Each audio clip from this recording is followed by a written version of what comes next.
이 베드로전서는 베드로 사도가 로마의 박해로 인해서 지금 뿔뿔이 흩어져 있는 성도들 가운데, 여러분들 그곳에서 정말 신앙 잘 지키셔야 됩니다. 아무리 삶이 힘겨워도 우리의 산소망 대신 예수님 꼭 붙잡고 정말 신앙 잘 지키면서 살아야 됩니다 라는 그 소망의 메시지를 쓴 것이 베드로전서라는 편지입니다. 그래서 1장과 2장에서는 그 흩어진 성도들을 향하여서 여러분들이 있는 바로 그곳에서, 세상 속에서 그리스도인답게 이렇게 사셔야 됩니다 하면서 아주 구체적인 권면을 우리에게 주셨죠. 거기에는 그 당시에 왕, 지도자를 어떻게 생각해야 될 것인지 이런 부분까지 아주 구체적으로 말씀해 줬던 것을 우리가 보았습니다.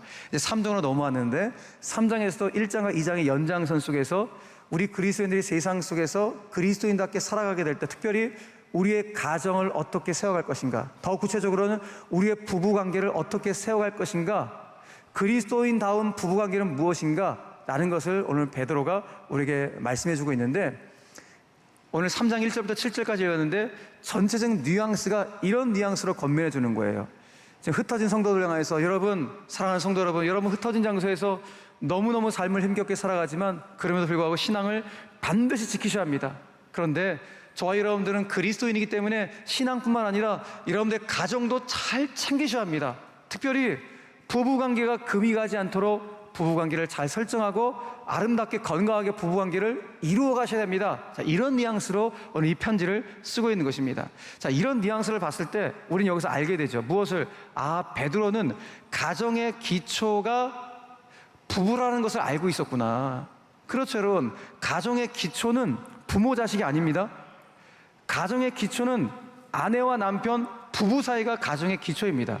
그도 그럴 것이, 부부가 되었기 때문에 자식이 생겨난 것이고, 자식이 생겼기 때문에 내가 부모가 된 것입니다. 그렇기 때문에 가정의 기초는 철저히 아내와 남편, 남편과 아내로 토대로 이루어진 것이 가정임을 우리 잊어서는 안 됩니다. 자, 그런 차원에서 오늘 사도 베드로가 우리에게, 특별히 부부에게 사랑의 권면을 주고 있는데 그게 두 가지입니다.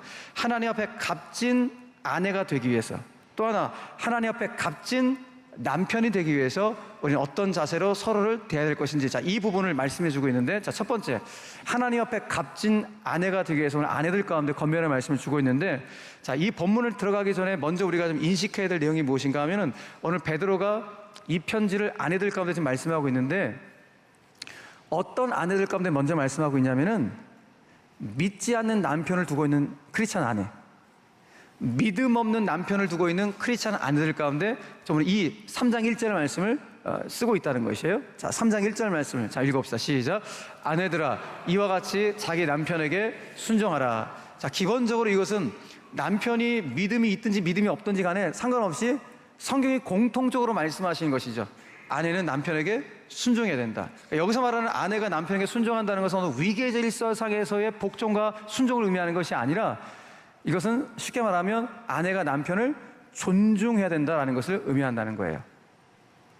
그러니까 아내는 철저히 남편을 존중할 수 있어야 한다는 것을 성경이 아주 명확하게 보여주고 있는 것이죠. 그런데 아내가 남편을 존중할 때 어느 정도의 수준을 가지고 남편을 존중해야 될 것인가? 성경이 말합니다. 남편 존중할 때 그리스도께 하듯 남편을 존중하라 라고 말씀해요. 깜짝 놀라시나요, 권사님 지금? 그죠? 아니, 내가 내 남편을, 이 남자를 내가 이 정도까지 내가 존중해 줘야 돼? 그리스도께 하듯? 성경은 그렇게 하라는 거예요. 왜 그렇게 해야 되는가? 성경이 말합니다. 내 남편이 우리 가정의 아내의 머리가 되기 때문에 내 남편을 그리스도께 하듯 존중해야 된다. 자, 에베소 5장 말씀은 이 말씀을 그대로 말씀하고 있어요. 자, 이는 남편이 아내의 머리가 됨이니 그리스도께서 교회의 머리됨과 같다. 그러므로 교회가 그리스도에게 하듯 아내들도 범사에 자기 남편에게 그리스도께 하듯 복종, 순종, 다시 말해서 남편을 존중해야 된다라고 말씀하고 있다는 것입니다. 여러분, 오늘 이 말씀이 굉장히 중요한데, 어떤 공동체든지, 국가 공동체도 그렇고 교회 공동체도 그렇고 어떤 공동체든지 반드시 질서가 있어야 합니다. 질서가 없으면 그 공동체는 무너집니다. 가장 작은 공동체인 가정도 마찬가지입니다. 가정에도 질서가 있어야지만이 가정이 아주 견고하고 온전하게 세워져 가는 것이죠. 그래서 오늘 하나님은 우리 가정이 온전하게 세워지기 위해서 질서를 부여하셨는데, 그 질서는 어떤 질서인가? 상하관계의 위계적인 질서가 아니라 남편은 머리로서의 기능을 하고 아내는 몸으로서 기능을 하는 서로의 한몸됨으로서의 유기적인 질서, 기능적인 질서를 주셨다는 거예요. 자, 위계적인 질서가 아니라 어떤 질서를 주셨다고요? 기능적인 질서, 유기적인 질서를 우리 가정 가운데 주셨다는 거예요. 그러니까 남편은 머리로서의 기능을 갖고 있는 질서, 아내는 몸으로서의 기능을 갖고 있는 이 질서를 우리 가정 가운데 주셨다는 거예요. 자, 보시자고요. 우리 몸을 보면 머리하고 몸통이 있다고요. 자, 우리는 머리 따로 몸 따로 움직이나요? 아니죠. 그러니까 머리와 몸은 하나예요. 마찬가지로 머리의 기능을 갖고 있는 남편, 몸의 기능을 가지고 있는 아내는 따로따로가 아니라 하나의 기능을 갖고 있는 한 몸이라는 것입니다. 단지 하나님은 그 가정의 온전한 질서를 위해서 남편에게는 기능적으로 머리의 기능을 남편은 해라, 아내는 집안에서 몸의 기능을 하거라 라고 기능적으로 나눠줬을 뿐이지, 이것이 혹여라도 남편이 야 내가 머리야 가정에서 어디 함부로 라고 아내한테 이렇게 함부로 대한다면 그건 나는 참 무식한 사람입니다 라고 이해하는 거 똑같은 거예요. 자, 성경이 남편을 머리로서의 인정한다는 것은 다른 것이 아니라 기능적이라고요. 가정의 질서를 온전히 세우기 위해서 하나님께서 그 가정의 머리로 남편을, 몸으로 아내를 주신 것뿐이지, 그것이 내가 아내보다 더 우월하기 때문에 머리다라고 이야기해서는 안 된다는 것입니다. 이것이 가정에 있어 굉장히 중요한 모습이에요. 결국 오늘 성경이 아내에게 권면하는 것이 무엇인가? 다른 것이 아니라 아내는 내 남편이 우리 가정의 머리임을 인정하고 남편을 존중해 줄 수 있어야 됩니다 라고 이걸 말씀해 주고 있는 것이죠. 물론 지금 내 남편이 자녀를 돌보지도 않고 가정을 돌보지도 않고 허구한 날 술 먹고 다니고 도박 일삼고 바람피고 처자식들에게 폭력을 행사한다면 그런 남편은 저항을 해야죠. 네. 그런 남편한테는 저항을 해야죠. 그리고 그 매맞고 있는 자녀를 아내가 보호를 해야죠. 그런 남편을까지 존중할 수는 없어요. 이건 아주 극히 예외적인 케이스예요. 아주 극히 예외적인 케이스. 그러니까 성경이 말하는 이 가정의 아름다운 행복의 가정은 뭐라고 해요? 아주 일반적인 가정이에요. 평범한 기독교 가정의 모습 속에서 어느 가정이 행복한 가정인가? 남편이 머리의 기능을 하고 아내가 몸의 기능을 하는, 다시 말해서 아내가 남편의 우리 집안의 머리됨을 인정하고 존중해주는 그와 같은 가정이 행복한 가정임을 말씀해주고 있다는 것입니다. 특별히 오늘 사도 베드로는 크리스찬 아니라면 혹 내 남편이 믿음이 없거나 믿지 않거나 하는 남편이 있을지라도 그 남편을 그래도 존중해 줄 수 있어야 된다고 말씀하고 있다는 것입니다. 왜? 내 남편은 아내의 말이 아니라 나를 존중해 주는 아내의 행실 때문에 감동을 받아서 마음의 문을 열어 주님 앞으로 한 걸음 나올 수 있는 기회가 열리기 때문에 오늘 아내가 남편을 존중하는 것이 너무나 소중하다는 거. 왜? 믿지 않는 남편, 믿음 없는 남편, 예수님께로 더욱 가까이 나올 수 있도록 하는 가장 중요한 키이기 때문에 그렇다는 거예요. 막 잔소리한다고 교회 안 나가, 왜 안 나가? 잔소리한다고 남편이 구원받는 게 아니다. 남편은 언제 구원의 길로 접어드는가? 그 아내의 뭘로 말미암아? 행실로 말미암아. 어떤 행실? 남편을 존중해주는 바로 그 행실. 남편이 우리 가정의 머리임을 인정해주는 바로 그 행실로 말미암아 구원을 받게 하려 함이니, 아내분들의 하나님을 두려워하는 그 모습을 남편이 봐요. 그리고 아내분들의 그 정결한 행실을 남편이 본다는 거예요. 성경이 말하는 그 정결한 행실이 뭐라는 거예요? 남편을 존중해 주는 것. 남편이 우리 가정의 머리임을 존중해 주는 것을 성경은 아내분들의 정결한 행실이래요. 그러니까 성경은 우리 아내분들 가운데 오늘 무엇을 요구하냐면 정결한 행실을 요구하는 거예요. 정결한 행실이 뭔가? 내 내면의 아름다움이에요. 그래서 아내는 반드시 내면의 아름다움을 단장할 수 있어야 된다. 내 내면의 인격이 요동치 않을 수 있도록 꽉 붙잡을 수 있도록 해야 된다. 왜? 그 내면의 인격이 아름다울 때만이 남편의 머리됨을 인정하고 남편을 존중해 줄 수 있기 때문이에요. 그래서 오늘 성경은 아내분들 향해 또 한 번 권면합니다. 남편을 존중하기 위해서는 여러분들의 내면을 잘 가꾸셔야 합니다. 그럼 또 이렇게 말씀하시기 있겠죠. 내면의 인격만 잘 다듬으면 되겠구나. 그럼 외모는 그냥 대충 살아도 되는구나. 그렇지 않아요, 여러분. 어떤 남편이 여러분 부시시하게 맨날 나와가고 눈 꺾이고 나왔는데 좋아하는 남편이 어디 있겠냐고요. 외모도 깔끔하게 잘 단정하셔야 돼. 이거 제 말이 아니라 성경의 말씀이라니까. 자, 사도 바울이 디모데 2장에서 아내분들 가운데 이렇게 말씀하고 있어요. 자, 또 이와 같이 여자들도 어떻게 해요? 단정하게 옷을 입고 외모 잘 가꾸라는 거예요. 예, 단정하게 옷을 입고 그 다음에 내면도 가꿔야지. 소박함과 정절로서 자기를 단정하고, 뒤집어 말하면 자기의 내면의 인격의 아름다움을 잘 단정하는 여성들은 자기의 외모도 아주 단정하게 가꾸면서 남편과 생활하게 된다라는 것입니다. 자, 아무튼 핵심 무엇인가? 아내는 내 남편의 우리 가정의 머리됨을 인정할 때, 그분을 존중할 때, 남편을 존중할 때 행복한 가정을 세워갈 수 있다는 것을 지금 핵심적으로 계속 말씀하고 있는 거예요. 그러니까 오늘 아내분들 가운데 남편을 전 존중하는 게 너무 소중하다는 것을 꼭 기억하셔야 하는 거예요. 왜? 우리 가정의 머리됨을 하나님께서 인정해 주셨기 때문에, 남편으로. 그러니까 이게 성경적인 가정을 세우는 데 가장 중요한 거예요.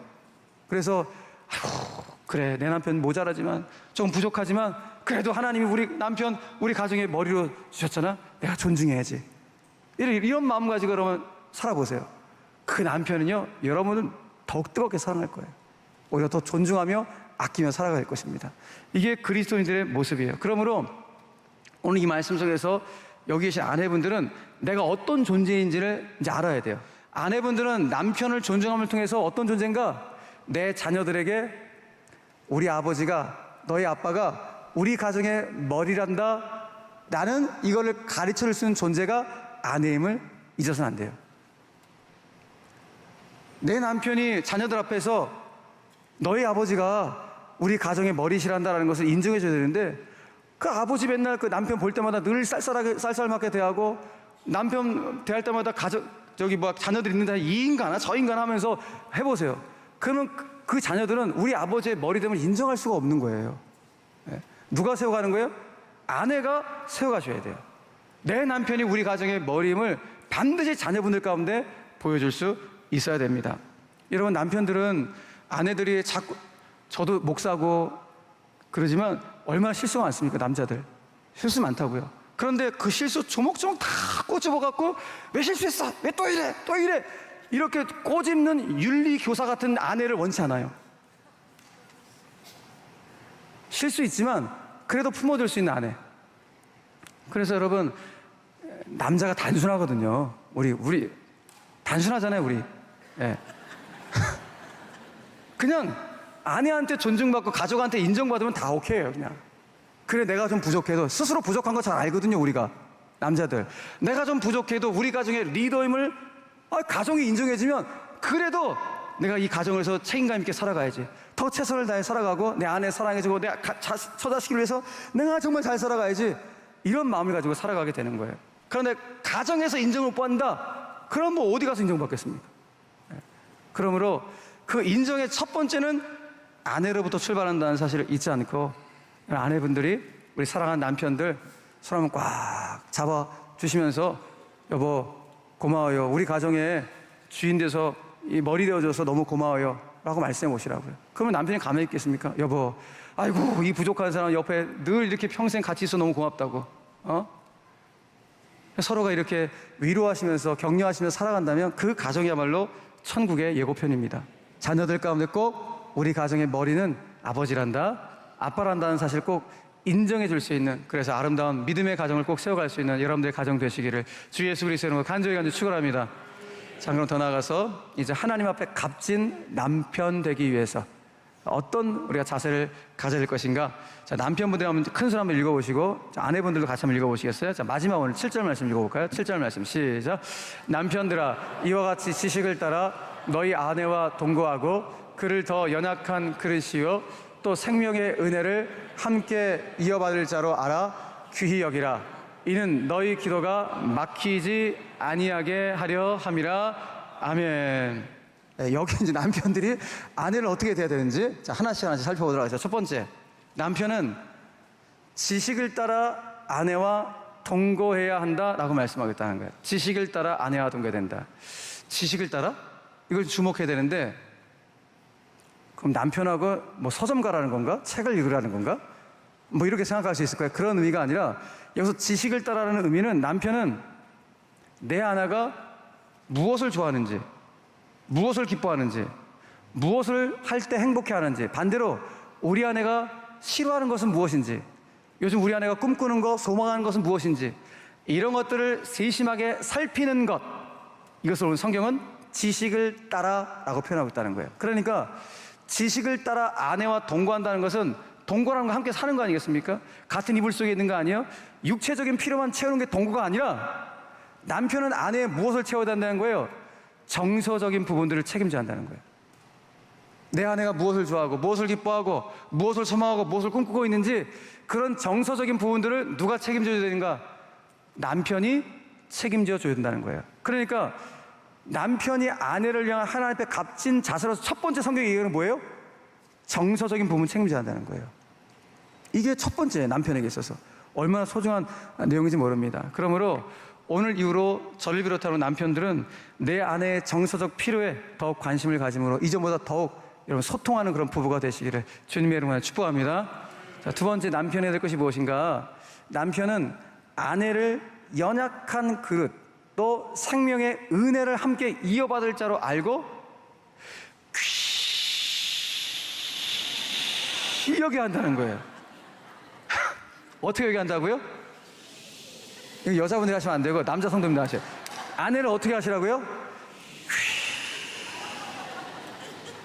귀하게 한다는 거예요. 아멘이세요, 여러분? 자, 보세요. 아내가 성경은 연약한 그릇이래요. 연약한 그릇은 깨지기 쉬운 그릇이라는 거 아니에요? 여러분 집에서 깨지기 쉬운 그릇 아무데나 놔두세요? 조심스럽게 놔두는 거 아니에요? 그러니까 내 아내가 깨지기 쉬운 그릇 같은 존재이기 때문에 어떻게 하라는 거예요? 조심스럽게 아껴야 한다는 거예요. 어떤 경우도 함부로 대해서는 안 돼요. 귀한 것을 함부로 놔두겠습니까? 깨지기 쉬운 그릇, 좋은 그릇 함부로 놔둬요? 그렇지 않듯이 내 아내도 깨지기 쉬운 그릇 같은 존재이기 때문에 어떤 경우에도 함부로 대해서는 안 된다. 야, 네가 뭘 알아? 사회생활 뭘 했다고 이렇게 함부로 말을 해서 안 된다는 거예요. 네. 왜? 너무 소중한 존재이기 때문에. 또 왜 귀히 여겨야 되는가? 성경 말을 해요. 그 아내와 함께 내가 생명의 은혜를 함께 이어받을 자이기 때문에, 더 쉽게 말해서 앞으로 이 땅에서뿐만 아니라 저 천국까지 가서도 영원토록 영생을 누리며 살아가야 될 존재, 영원한 동반자이기 때문에 내가 아내를 귀히 여겨야 한다는 거예요. 자, 아내와 나는 뭐라고 따라합시다. 영원한 동반자이기 때문에. 아멘이세요? 목사님, 여기서도 지긋지긋해 죽겠는데 영원한 동반자라고요? 아니요, 진짜 저 천국에서도 영원토록 그 생명의 은혜를 이어받을 영원한 동반자가 내 아내와 남편의 관계라는 거예요. 20년 전에 발표됐던 노래 중에 태진아 씨가 옥경이를 위해서 불렀던 노래가 있어요. 그러니까 옥경이 노래가 아니라 제목이 영원한 동반자예요. 제가 여기서 불러드릴 수가 없는데 이게 참. 당신 아시죠? 당신은 나의 동반자, 영원한 나의 동반자, 내 생애 최고의 선물 당신과 만남이었어. 나 이거 보고 할렐루야 했다니까요. 가사가 너무 복음적이야. 여러분, 예수 믿는 부부가 딱 이렇게 살아야 돼요. 당신은 나의 영원한 동반자라고, 하나님 주신 최고의 선물이 당신이라고. 이것이 남편의 입술을 통해 아내 가운데 전달이 돼야 돼요. 그래서 오늘 아까 말씀드렸듯이 집에 가셔갖고요, 여보 고마워요. 당신이 우리 가정에 이렇게 머리가 되어주고 튼튼하게 계셔갖고 너무너무 고마워요. 그럼 남편은 아내한테, 아이고 여보 나 이렇게 모자란데, 이렇게 부족한데 당신 나하고 이렇게 잘 살아서 너무 고맙다고 이렇게 두 손을 꼭 잡으면서 오늘 태진아 씨의 영원한 동반자 함께 불러보시라고. 그럼 얼마나 은혜가 되겠냐고요. 네? 여러분, 저는 진짜 예수 믿는 우리 가정들이 행복했으면 좋겠어요. 우리 가정 안에는 어둠들이 다 물러가야죠. 왜? 우리 가정의 주인이 주님이신데, 진짜 복의 근원, 행복의 근원, 소망의 근원, 기쁨의 근원 되신 예수님 우리 가정의 주인이신데, 그 예수님이 계신 가정이 왜 어둠이 있냐고요. 영혼의 미소가 활짝 필 수 있는 그런 가정들, 여러분 그 가정을 우리가 세워가야지 않겠습니까? 그래서 아내는 남편의 머리됨을 인정하며 존중해주고, 또 남편은 아내를 이렇게도 끔찍히도 귀하게 아끼고 사랑하고 섬길 수 있는 이런 가정을 세워야 될 때 하나님의 놀라운 역사가 있게 된다는 것입니다. 오늘 이런 가정을 세워갈 수 있기를 간절히 축복합니다. 마지막 세 번째로, 남편은 아내가 이렇게 존귀하기 때문에 기도가 막히지 않도록 해야 된다는 거예요. 아내를 존귀히 대하지 않으면 어떻게 된다? 기도가 막혀버린다는 거예요. 여러분, 기도가 막힌다는 것은 기도에 응답이 있다 없다? 없다는 거 아니겠습니까? 아니, 기도 응답을 받아야 될 거 아니에요, 신앙생활 하면서. 그런데 내가 아내를 함부로 대하기 때문에 기도 응답이 막힌다? 이것만큼 안타까운 일이 어디 있겠냐고요. 그러니까 어떤 경우에도 우리는 아내를 함부로 대해서는 안 됩니다. 유대인 격언집인 탈무드에 보니까 이런 격언이 있어요. 한 줄이, 아내를 괴롭히지 말라. 하나님은 아내의 눈물방울을 뭐하고 계신다? 세고 계신다. 아내의 눈물방울을 세고 계신다. 그 아내가 눈물로 기도 많이 하시잖아요. 그러니까 남편분들은 아내의 눈물에 기도를 흘리는 그 시간을 확보해 주셔야 돼요. 어떤 경우도 아내가 기도할 때 기도하는 걸 방해하서는 안 돼요. 물론 더 좋은 것은 부부가 두 손을 꼭 잡고 함께 기도하는 게 더 좋겠죠. 그럴 경우에 어떤 어려움이 있어도 그걸 돌파할 수 있는 힘과 지혜를 받게 될 것이고, 그 순간 아내와 남편이 하나 되는 영적인 결속력 또한 하나님께서 주실 겁니다. 그런 차원에서 오늘 남편분은 그렇구나, 내 아내의 마음의 문이 닫혀지면 기도 응답의 문이 닫혀지는 것이구나. 그러므로 어떤 경우에 나는 내 아내의 눈물의 기도가 막히지 않을 수 있도록 내 아내를 정말 아끼고 사랑해야겠다, 이런 마음을 가질 수 있는 저를 비롯한 우리 모든 남편분들 되시기를 주님의 이름으로 간절히 축원합니다. 말씀 뵙겠습니다. 행복과 관련된 책을 읽다가 재미난 구절 하나를 보았습니다. 행복이 싫어하는 3가지 단어가 있대요. 행복이라는 아이가 가장 싫어하는 3가지 단어, 무엇인가? 지금 말고 그때, 이곳 말고 거기, 당신 말고 그 사람. 이게 행복이 가장 싫어하는 단어래요. 아직 무슨 말인지 모르시겠죠? 자, 지금 말고 그때라 그랬잖아요. 행복이 싫어하는 거. 그때 좋았는데, 그때 너무 좋았는데. 근데 여러분 생각해 보세요. 지금도 조금 지나면 그때가 됩니다. 뭘 말해요? 우리는 행복을 자꾸 엉뚱한 곳 찾으려고 해요. 지금 이 순간의 소중함, 지금의 소중함을 내동댕이 치고 자꾸 과거로 회귀해서 행복을 찾으려고 하는 어리석음. 그러니까 행복이 가장 싫어하는 단어가 자꾸 그때를 찾는 거라는 거예요. 또 하나, 행복이 싫어하는 게 뭐냐? 이곳 말고 거기라는 거예요. 그때 거기서 너무 좋았는데, 프랑스 파리, 낭만적인 도시, 너무 좋았어. 여러분 생각해보세요. 프랑스 파리에 살고 있는 거기 주민들도 우리랑 똑같아요. 이곳에 살고 있는 우리와 똑같은 일상을 살고 있는 거예요.